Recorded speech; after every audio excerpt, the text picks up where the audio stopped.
amigos da lição da Escola Sabatina, vamos ao nosso estudo e análise da lição desta semana, lição número 6. Espero que esteja a gostar dos estudos semanais da lição da Escola Sabatina. Caso esteja a gostar, por favor, dê o seu like de modo a que o canal possa crescer e também deixe os seus comentários a fim de dar a sua opinião, o que nós podemos melhorar, como que nós podemos trabalhar juntos a fim de poder partilhar a palavra de Deus para mais pessoas.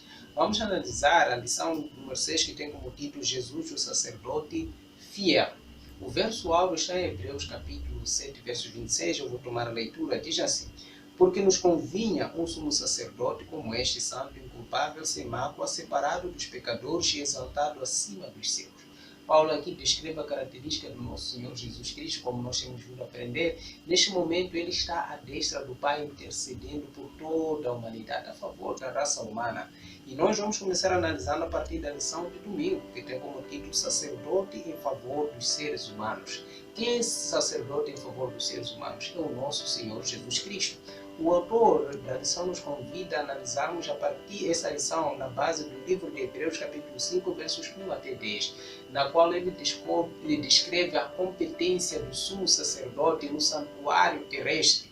De acordo com esse relato, e se formos a ver o livro de Levíticos, livro de Números, onde vem ali a descrição da função do sumo sacerdote, este servia de um mediador entre Deus e o povo, entre Deus e a humanidade. Ele fazia expiação pelos pecados. Se alguém cometesse um pecado, trazia um cordeirinho, entregava ao sacerdote, ao sumo sacerdote, que este sacrificava esse animal e fazia aquele processo de expiação a favor daquele homem, e também faziam a favor de todo o povo.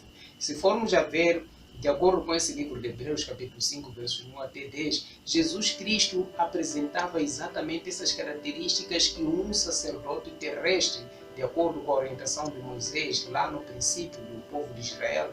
Então Jesus cumpria todas essas características, só que diferentemente daqueles sacerdotes que eram sacerdotes falhos, eram sacerdotes pecadores e não poderiam oferecer um sacrifício perfeito, Jesus Cristo foi aquele que ofereceu um sacrifício perfeito, porque tudo que os sacerdotes do antigo Israel faziam era apresentar uma imagem daquilo que Cristo, o verdadeiro sumo sacerdote, viria apresentar. Esse Cristo que assumiu a função de cordeiro, um cordeiro imaculado, entregou a sua vida a favor da raça humana e posteriormente ele ascendeu ao céu. Este homem, Jesus Cristo, homem e Deus, ele não cometeu nenhum pecado, diferentemente dos sacerdotes terrestres. Eles já cometiam pecados e eles também tinham que expiar os seus próprios pecados. Mas Jesus Cristo não precisou de fazer expiação pelos seus pecados. Ele expiou os pecados de toda a humanidade. A lição de segunda-feira tem como título Segundo a Ordem de Melquisedeque. E o autor, mais uma vez, nos convida a analisarmos o livro de Hebreus, capítulo 7, versos 1 até 3, assim também como Gênesis 14, versos 18 até 20. Depois vais ler o texto e assim vais analisar. Quem era Melquisedeque? Melquisedeque era um sacerdote e ao mesmo tempo rei. De acordo com os relatos de Gênesis, capítulo 14, versos 18 até 20, quando Abraão foi resgatar o seu sobrinho Ló que estava cativo depois de um certo grupo, um exército ter sitiado a Sodoma e Gomorra. Então Abraão foi lá, resgatou o seu sobrinho e após resgatar o seu sobrinho, ele foi oferecer um sacrifício, ou seja, foi entregar um dízimo. E esse dízimo foi entregue ao sumo sacerdote Melquisedeque. Além de ser sumo sacerdote, este era rei.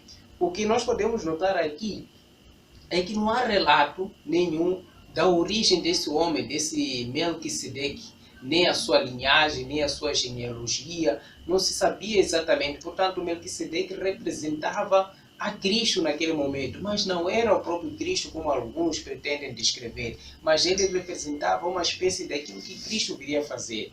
O nosso Senhor Jesus Cristo, ele é eterno, ele existiu desde sempre. Não há nenhuma genealogia capaz de poder descrever a origem desse Cristo. Nós sabemos que o nosso Senhor Jesus Cristo ele veio do próprio Deus. Diferentemente de Melquisedeque, embora este homem não se conheça a sua origem, os seus detalhes, este homem era um homem terreno, era um homem igual. Ele era rei e era sacerdote. Assim como o nosso Senhor Jesus Cristo, ele é rei e ele é o nosso sumo sacerdote. Por isso que Paulo descreveu a Jesus como da linhagem de Melquisedeque, do sumo sacerdote Melquisedeque, porque ele é eterno, ele sempre existiu. Esse processo de sacerdócio, ele sempre exerceu desde a antiguidade. Portanto, o nosso Senhor Jesus Cristo representa melhor esta característica deste homem, que é Melquisedeque. A lição de terça-feira tem como título Sacerdote Eficiente.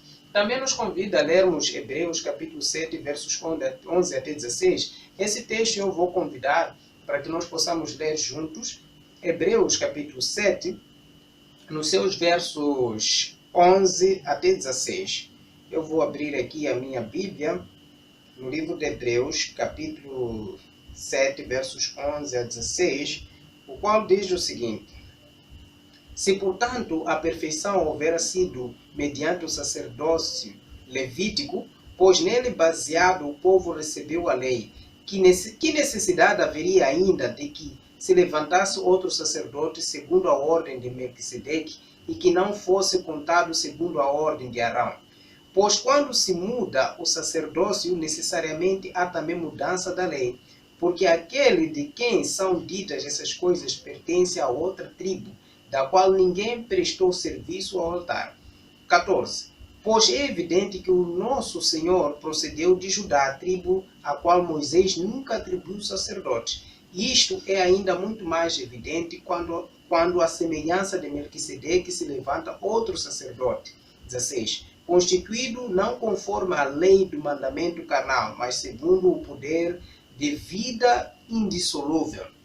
Por natureza, os sacerdotes vinham da linhagem de Levi, mas aqui Jesus é apontado como da linhagem de Melquisedeque. Se for a ver a genealogia de Jesus, vai perceber que ele vinha da tribo de Davi. Mas aqui ele é considerado como da linhagem de Melquisedeque. Aquilo que eu já havia explicado antes, devido à sua origem em si, que não está elucidada, ou seja, demonstrando que o sacerdócio de Cristo é eterno.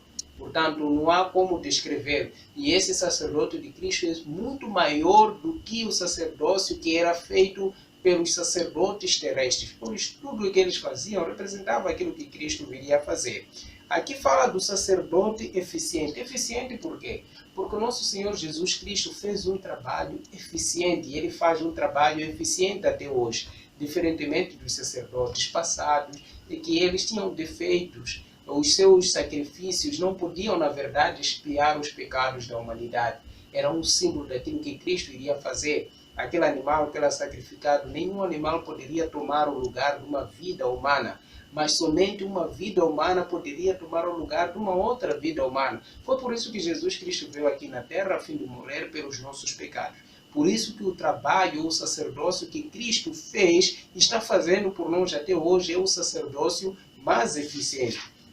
A lição de quarta-feira tem como título Sacerdote Eterno.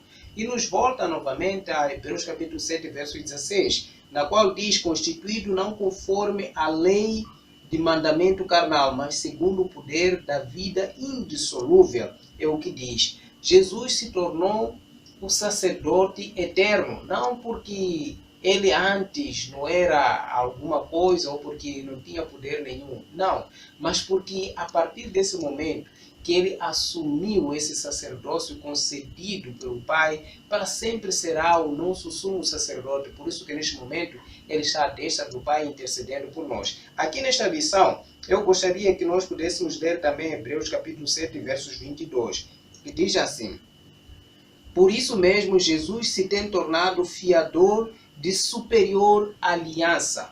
E eu vou ler também aqui a descrição. Jesus é o fiador da nova aliança, pois Deus jurou que ele seria sacerdote para sempre. É muito fácil não entender a importância desse juramento. Paulo já havia se referido ao juramento que Deus fez à geração do deserto e a Arão. A diferença é que esses juramentos foram feitos a seres humanos mortais. O juramento permanece em vigor enquanto o beneficiário estiver vivo. O juramento de Deus à geração do deserto e a Arão foi válida enquanto houvesse uma geração no deserto e os descendentes de Abraão.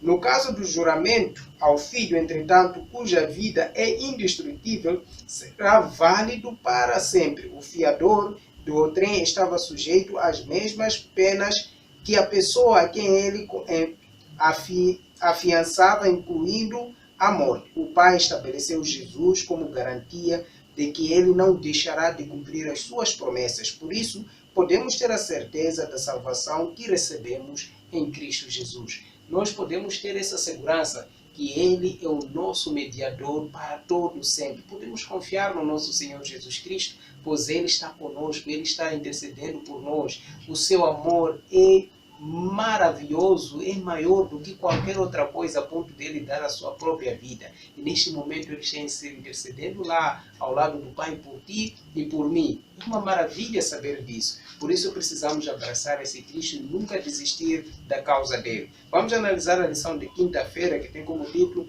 Sacerdote sem pecado.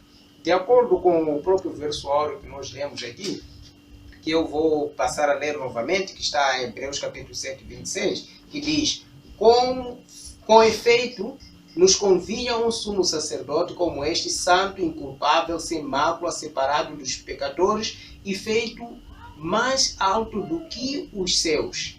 Esta é a descrição do nosso Senhor Jesus Cristo. Ele veio aqui na terra, não cometeu nenhum pecado, portanto, era necessário que fosse somente Ele capaz de poder expiar a raça humana, expiar a favor da raça humana. Este mesmo Jesus que não cometeu pecado está lá. Ele é inculpável, Ele é amoroso, Ele está lá a favor de nós, Ele deu a sua vida por nós. Por isso nós podemos depositar toda a confiança nele, toda a fé nele. E o autor da lição aqui diz assim: Jesus Cristo foi exaltado acima dos céus, isto é, exaltado acima de tudo que existe, e portanto Ele é um com Deus. Nos Salmos, Deus é aquele que está exaltado acima dos céus.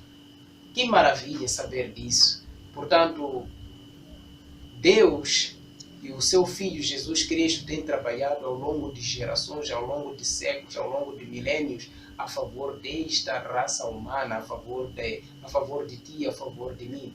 E Jesus está intercedendo diante do Pai a favor de ti, a favor de mim. Esse trabalho de amor que tem feito com o único propósito de garantir que nós possamos ter uma vida plena, uma vida tranquila e que possamos desfrutar das bênçãos que Ele deseja para nós. Eu vou ler aqui simplesmente o estudo adicional que diz assim: o objetivo, Cristo está vigilante. Ele sabe de tudo sobre nossos fardos, perigos e dificuldades e apresenta muitos argumentos em nosso favor.